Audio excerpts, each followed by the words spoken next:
some coworkers, most of my coworkers were very nice, and when I told them about that I had RA and stuff, but there were a few coworkers that that of course were not so nice. I had a couple of coworkers who told me I was faking it, that it wasn't real, that I was trying to get out of work because I was, quote, in pain, which really made me upset. During this time, my mother wanted me to try some naturopath doctors, as she thought that a change in diet and supplements might help. But all they ever did was give me 100 different supplements, and then my diets would change from one doctor to the next to the next. None of them suggested any type of plant-based diet.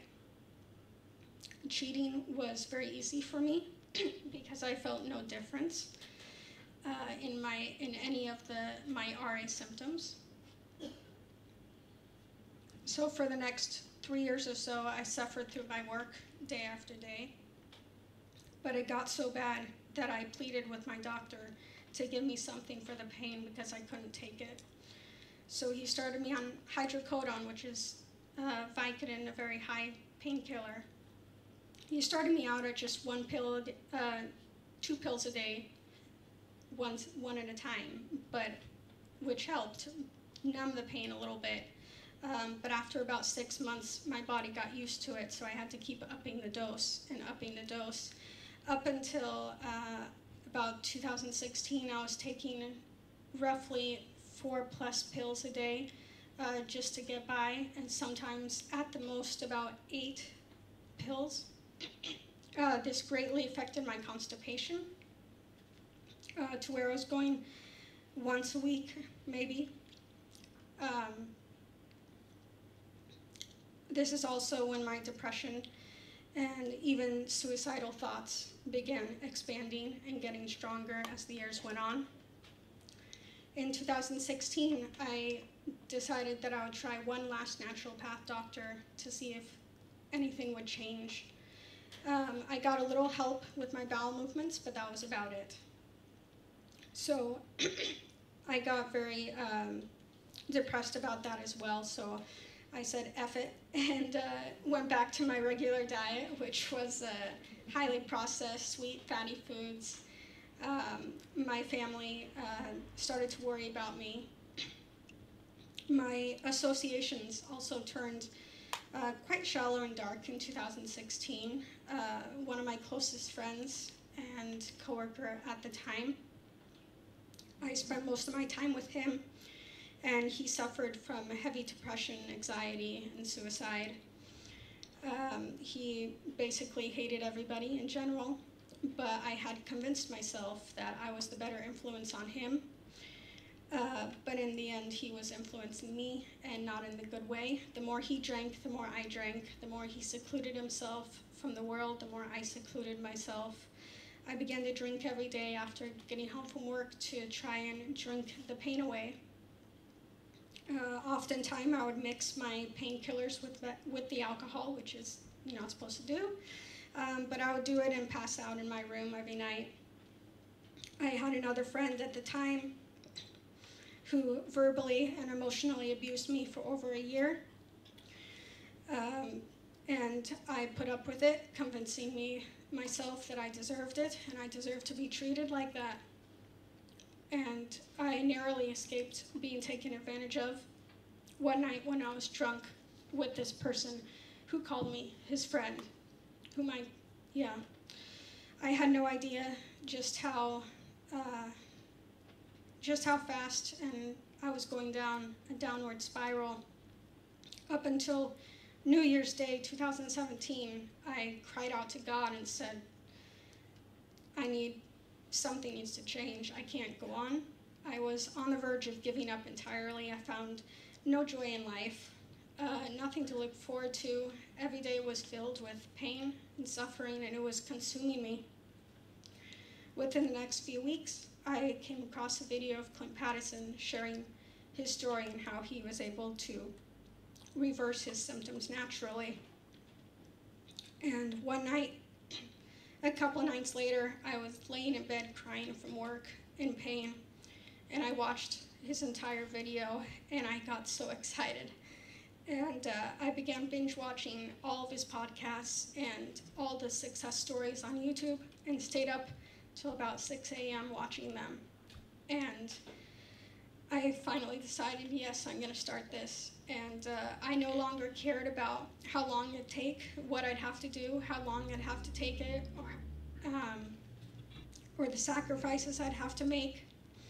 I saw the results that Clint had made for himself and the lifestyle he had, and I wanted it so desperately that I was willing to do anything to get there as well. So the next day was my day one, my first day.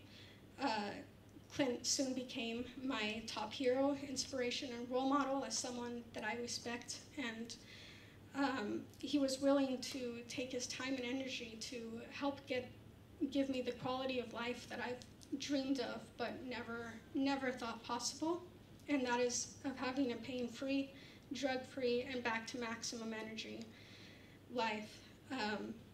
He understood my pain and my suffering, my heartaches, and for me, that's the first time that anyone has ever, that I've ever met, and it meant so much to me and was so rare and so special. So changing my diet from the most junkiest, unhealthy foods to a low-fat, no oils, plant-based foods was not easy at first. The first couple days I was actually vomiting up the greens. My body was rejecting it. But I was beginning to see positive, fast results.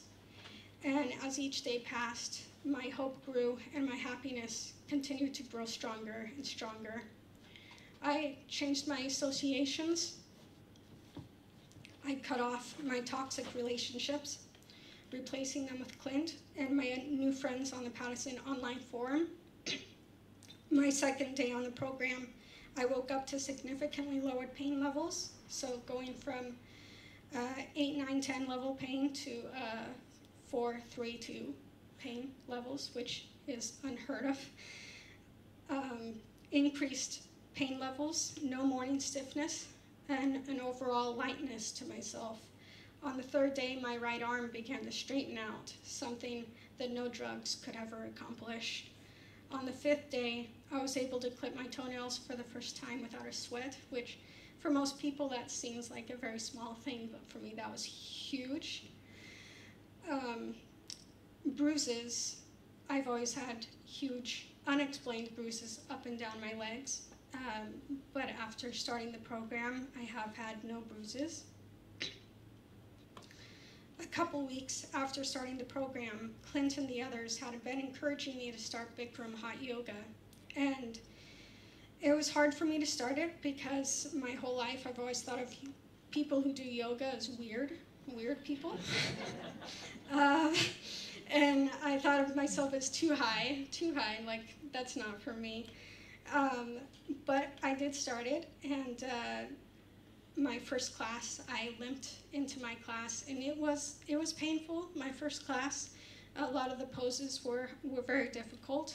And I looked at everybody else in front of me, and they with their beautiful poses, and just looked at myself and was like, how can I do this? But when I walked out, I felt amazing, and I couldn't really explain it. It was a kind of an unexplainable feeling. So I was like, well, I gotta come back. I gotta go back. So within the next month of going 6 to 7 days a week, I started noticing little changes like increased mobility and range of motion in my arms, my legs, my feet, my spine, basically everywhere, and my pain levels continuing to go down and staying down. I kept going back every day, and the teachers and the students, other students there, have been so supportive and understanding, caring, and loving since day one. They even held a fundraiser for me later on. The students, I would stand there in front of the mirror and think to myself, one day I'll be able to do that just like him or just like her. Bikram yoga has given me a purpose in life. It's something that I look forward to every single day. It's taught me, I used to shy away from mirrors because I hated the way I looked. But Bikram yoga has taught me to love myself through the bad and the good, and to look in the mirror at my sweaty red face and smile at my perfectly imperfect body. It's built up my confidence and my self-worth. It's taught me to listen to my body, to pay attention to it, and to learn from it. I've laughed during class, and I've shed many tears during class. And most importantly, this practice, combined with my plant-based diet, is healing my body from the inside out.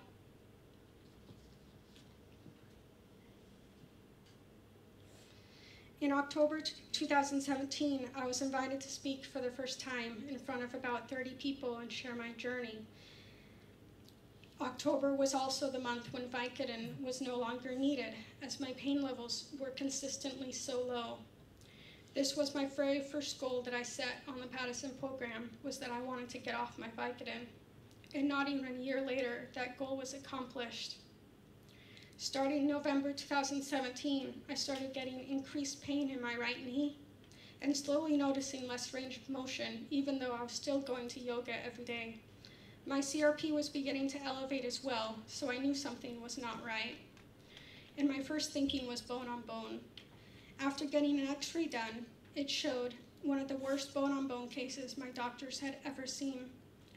They believed that the pain that I was getting was something, it was hanging by a small little thread and something snapped, and that's why the pain was increasing. They told me that the surgery could be any time, but I decided to hold off until I had competed in the yoga competition that I had been practicing for most of the year. So for the next month or two, I kept going through the extreme pain in my knee until the yoga competition. So in March, I competed in the USA Yoga competition for the first time in San Jose, California, with several of my yogi friends.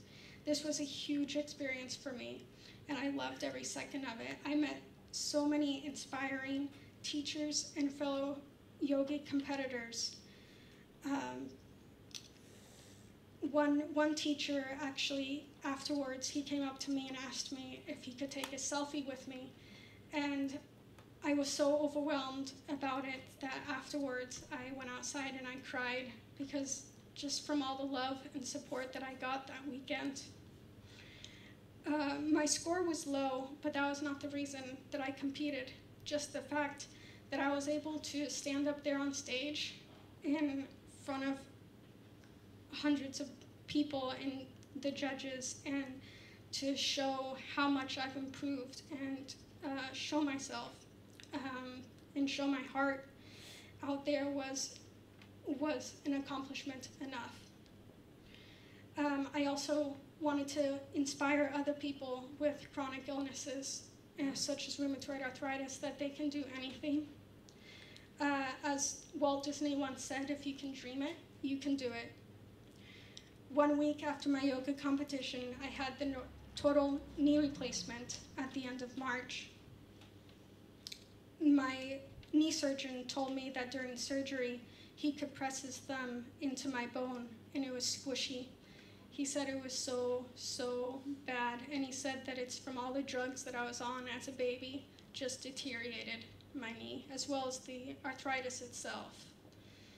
It was an excruciatingly painful experience, especially the first 3 weeks of recovery. But it was a different kind of pain. It was the kind of pain that I knew would go away, and once it did, my life would be better. I could not have gone through this without all the love and support and guidance from Clint, as well as the love and support from my friends and my family and my yoga friends. I went to physical therapy twice a week to gain flexion and extension in the joint, as well as strength and endurance. During this time, I felt muscles in my leg that I'd never felt before. At my 3-month therapy appointment, my knee went from a -12 degrees to 0 degrees, which is completely straight. and from a 90-degree bend to a 122-degree bend, and even more as I'm still healing and I'm still trying to gain more, which is amazing. I've never been able to bend it past 90 degrees my whole life. I was back to yoga in no time, relearning how my new knee works in connection to the rest of my body, and gaining more strength, endurance, and flexibility through the additional help of some yin yoga and hot Pilates a couple times a week. Starting this month, I've taken about over 500 yoga classes in a year and a half.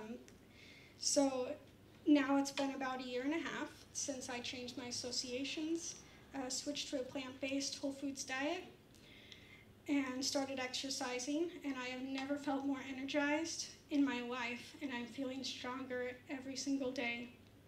Sure, there are off days when I'm tempted to cheat just a tiny bit, especially when I'm out with friends and family who eat the way I used to, but the price is too high to pay if I cheat, and I'm not willing to pay that.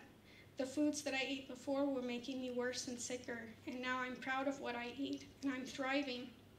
I've changed my thinking from I can't eat that to I don't want to eat that, and in yoga from I can't do that to I can and I will do that. Through the Pattison program and going plant-based, I've gotten off my painkillers. And starting this month, I've started the process of tapering off my Enbrel injections with my rheumatologist and Clint Pattison support. I've got my hope back, and I've got my future back, a pain-free, drug-free, and full of energy future, and I could not be more excited. Thank you.